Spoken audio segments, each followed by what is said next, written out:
Cbeebies Bedtime Story. Hello, I'm Carlos, and I love to dance. That's the best thing about dancing. Anybody can do it, anywhere, at any time. You can dance on your own or with friends. It's such a fun way to express yourself, and it's good for you too. Now, if there was a Cbeebies bedtime story all about dancing, that'd be perfect. Oh wait, there it is. It's called Got to Dance, and it was written by Josette Reeves and with illustrations by Annabel Tempest. Magnus was such a busy monkey, drawing portraits, playing football, and baking yummy squammy cakes. But nothing made his heart sore, and his bottom wiggle, quite like dancing. His friends loved to watch him go. "Show us your moves," they all cried. "Again, again!" Magnus danced everywhere, shimmying at the shops, hula hooping at the hairdressers, and boogieing at the birthday parties. Magnus limboed eating lunch, bopped when he brushed his teeth, and he shook his sparkly bottom in his sleep. He was the best dancer in the forest. Everyone always said so until someone new moved in. Betty. Betty the bear arrived with a suitcase full of sequins and masses of new moves. She bounced and boinged her belly and performed the pirouette aplenty. She even did a split. "Again, again!" all the animals cried, all except one. "I'm the best dancer around here," Magnus muttered as he shuffled around the swamp. "And I will prove it." So Magnus wrote Betty a letter. "To Betty, I challenge you to a dance-off. The winner will be the best dancer in the forest. Tomorrow we dance at dawn. From Magnus." He sent it over by parrot post. The big competition soon arrived. The judges were ready. Magnus was ready. Betty was ready.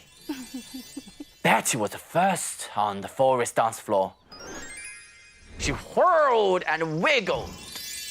She strutted and swayed until a perfect pirouette landed her top marks. Then it was Magnus's turn. He began spinning on one leg, around and around. He twirled faster and faster. Then to really impress the judges, even faster. "Slow down," everybody cried. "I can't stop," Magnus yelled. He lifted off the ground, sailed through the air, and landed. Crush, bang, flump, right in the middle of the judges. Magnus had lost. He took off his dance outfit and walked home to his treehouse. He sat whilst munching his lunch and lay down perfectly still during his afternoon nap. Magnus awoke to the sound of someone clambering up his tree. "Betty, would your little boogie cheer you up?" she asked, holding out a hopeful paw. "I'm not the best dancer anymore," Magnus sniffled. "So I'm never, ever dancing again." "But being the best doesn't matter," Betty said. "Doesn't dancing the outside make you dance on the inside too?" "Maybe, a bit," Magnus said. Then he remembered the judges' scores. "Please leave me alone," he whispered. Betty slid sadly down the tree. Darkness fell. The stars began to wink and shimmer. Magnus was still sitting, still sniffling in his treehouse, when sounds began to drift off from the forest floor. Whoops, giggles, and thrumming humming beats, which made his tummy tingle.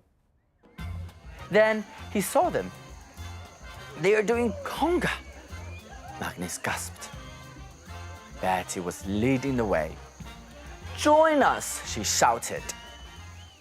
Magnus was just about to say no when he felt his feet suddenly twitch, his legs start to jiggle, and his bottom began to wiggle, and he realized something.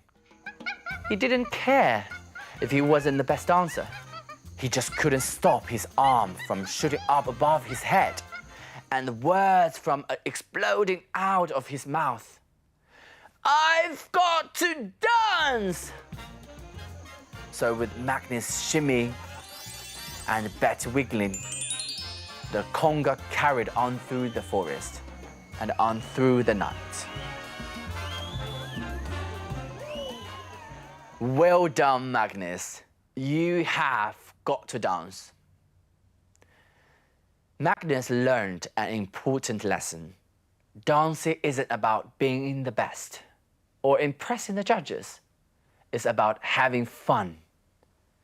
You know, seeing Magnus dance has made me want to join in too. Okay, the first move is called the Yow. Actually, maybe we can save the dancing until the morning.